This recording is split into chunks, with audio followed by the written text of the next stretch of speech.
He is the first Green Beret to serve in Congress, and he is Congressman from Florida, Michael Waltz, here on the Will Cain Show. What's up, Congressman? Hey, good to be with you, Will.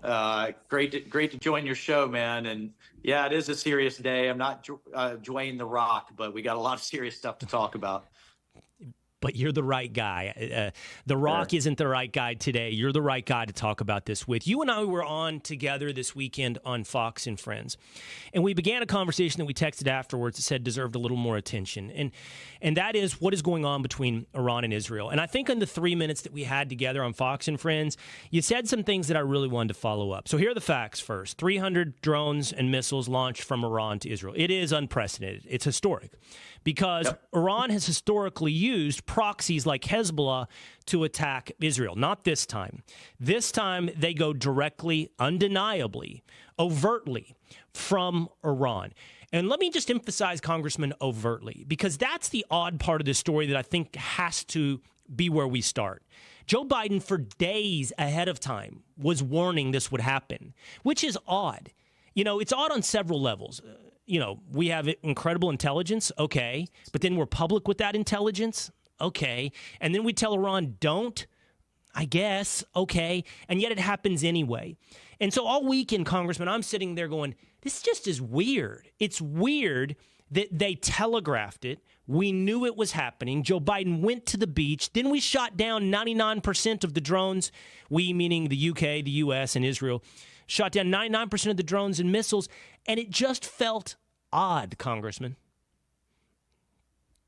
Well, it looked and felt like kind of global performative theater, right, on both sides, at least when I say both sides, Iran's side and the Biden administration.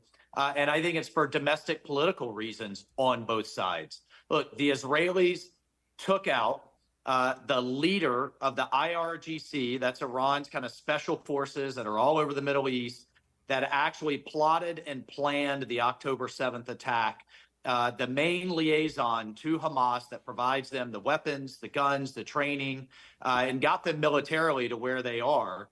The Israelis took him out as he was having a very serious meeting for the next phase, but they took out part of the Iranian embassy in Damascus in doing that.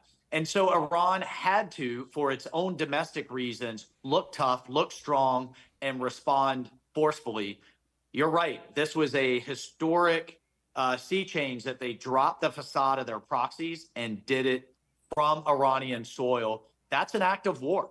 They are directly launching missiles, drones, and cruise missiles at Israel from their soil. And then Biden's doing, talking out of both sides of his mouth. Yeah, we stand with Israel, but we're going to restrain them and we're going to trash Bibi, because he's talking to the Democratic Jewish voters that they're worried about. And he's talking to the Arab American voters that are walking away from him in droves from their base, particularly in Michigan and Minnesota.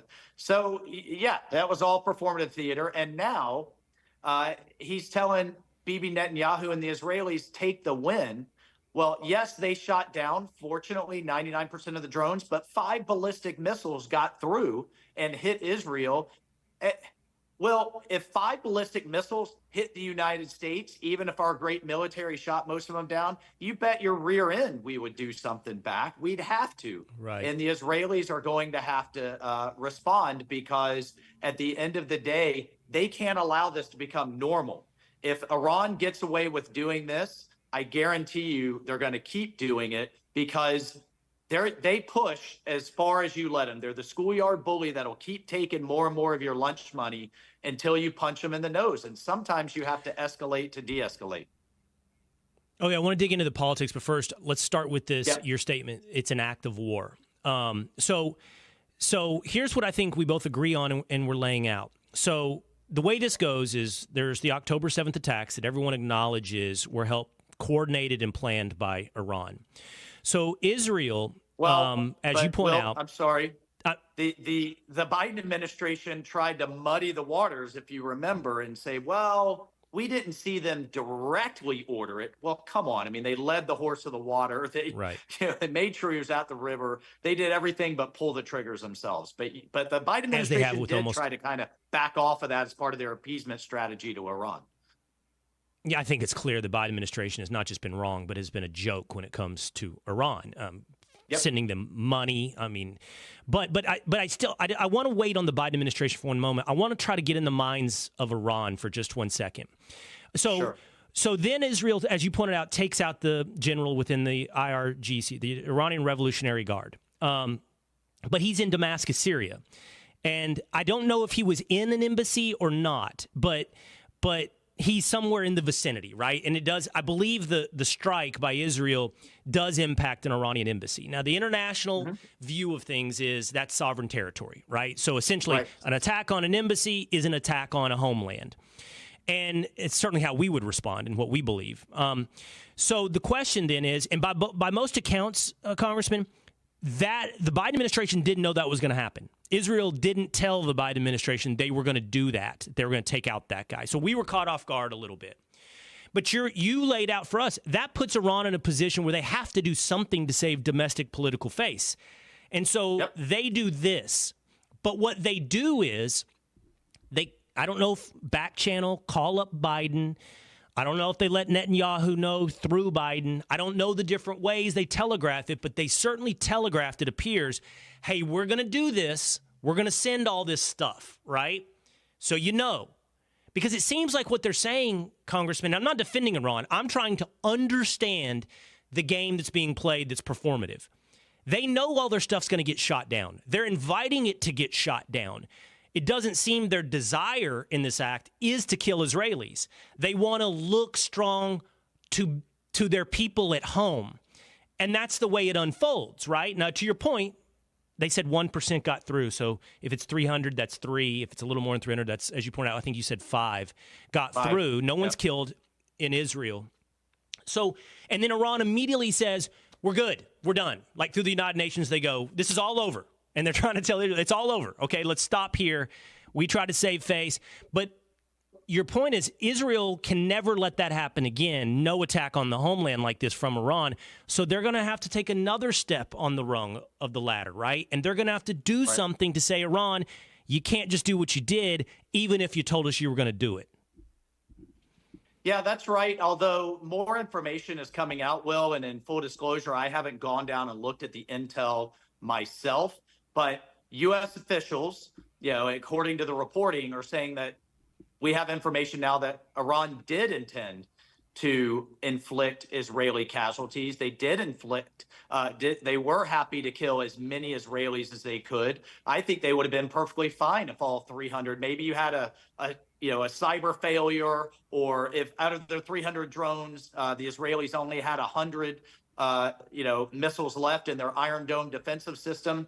They're trying to have their cake and eat it too. They're trying to project to the world, particularly to the Europeans and the UN, where they've got the most allies, that we're responsibly stepping off this escalation ladder. We just had to check the box and do this. But you know what? If they had killed 200, 300, 500 Israeli civilians, they would have been perfectly fine with that too. So this is about what they project in diplomacy and what they really intended militarily. Either way, Israel has to respond. And you're right. At what point does one side or the other step off the escalation ladder? I believe first on my list would be an island called Kark Island. Just kind of make a mental note of that. Ronald Reagan hit it in the 80s. Saddam Hussein hit it in the Iran-Iraq war. This is where 90% of Iran's oil exports flow through the terminals at this island. It is not on Iran proper, so you have a little, you have that symbolic difference. But you get, you hit Iran back, number one, and then you cripple the lifeblood of their war machine, which is their oil exports to China, number two. And I think that is symbolically important enough for the Israelis to hit, but it actually has a real effect. So that you're saying Kharkov Island, that would be the next step on the escalation ladder that Israel could take action without escalating this into an all-out world war. Without going deep into Iranian territory, that is heavily protected by their Russian missile defense systems, which, by the way, they've also been buying and upgrading with the cash from selling their illicit oil because Biden is not enforcing the sanctions. And then that would put it now back on Iran to get off the escalation ladder after they got hit. That's right. At this oil depot.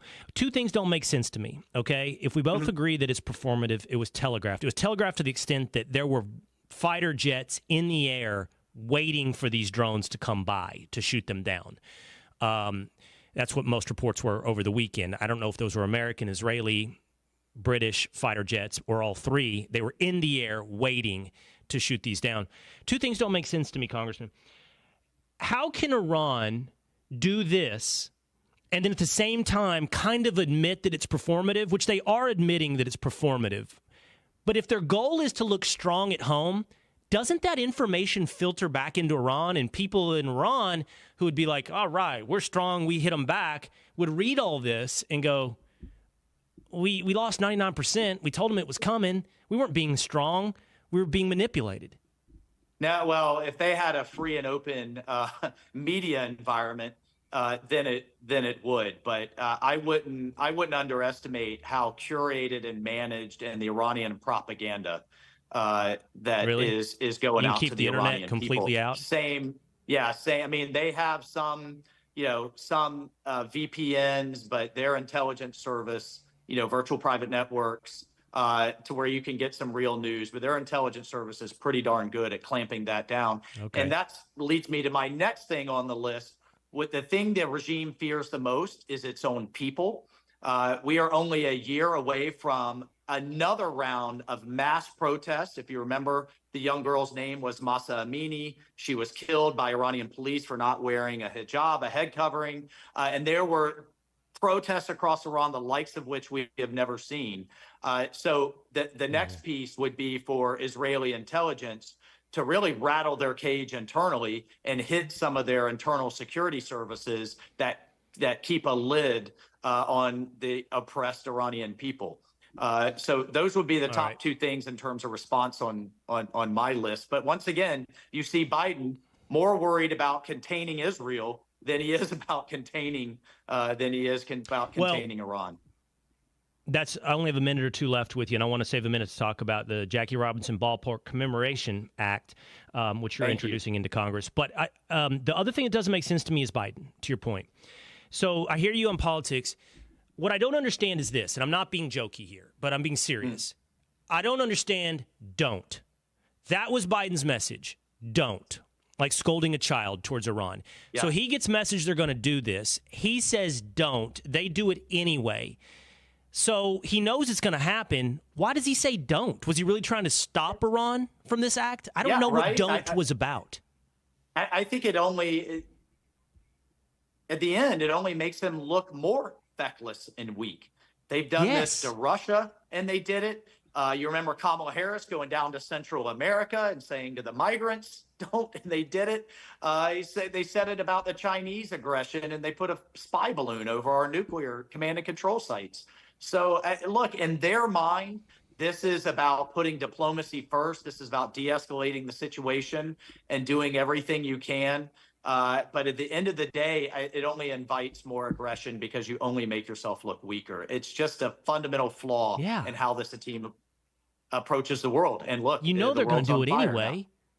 Now. Yeah. They're going to do it. Don't ask me to explain any more than that, Will. I mean, if your enemies don't respect and fear the consequences of don't, then they're going to do. And that's what they're doing. Yeah. So don't waste political capital saying don't. And by the way, one last point on this. President Trump said this performative dance is what happens. After we took out Soleimani, the Iranians basically told him, we're going to have to hit this remote airbase. There's going to be nobody there. We're going to land the missile outside the airbase. No one's going to get hurt. And President Trump says, I know what you got to do. Do what you got to do. He knows that this dance does take place. The question is, how do you keep this dance from spiraling into World War III? Today, Congressman, you are introducing bipartisan legislation, the Jackie Robinson Ballpark Commemorative Site Act. Tell me about that. So Jackie Robinson in 1946 broke the race barrier in baseball with a minor league team in Daytona, Florida. That stadium, which is now named Jackie Robinson Stadium, is still there. This would be the first step in a series of steps that have to happen to make it a National Historic Landmark. That's significant in of itself. You know, Will, that a year later, playing for the Brooklyn Dodgers, he broke the race barrier in Major League Baseball. But the difference is that stadium no longer exists in Brooklyn. Obviously, the Dodgers are now in LA. So this is the stadium, I think, that would cement his legacy. And just in 1946, he broke the barrier, but African Americans in the community still had to watch the game from segregated stands, just to show you how far we've come. I have a historically Black college, Bethune-Cookman University, also in my community. Just Jackie Robinson was the man. He was the bomb. He was a great player, and I'm thrilled to be leading the charge to really cement his legacy in this stadium. It's fun, and we get to do something besides talk about World War III up in Congress. Yes.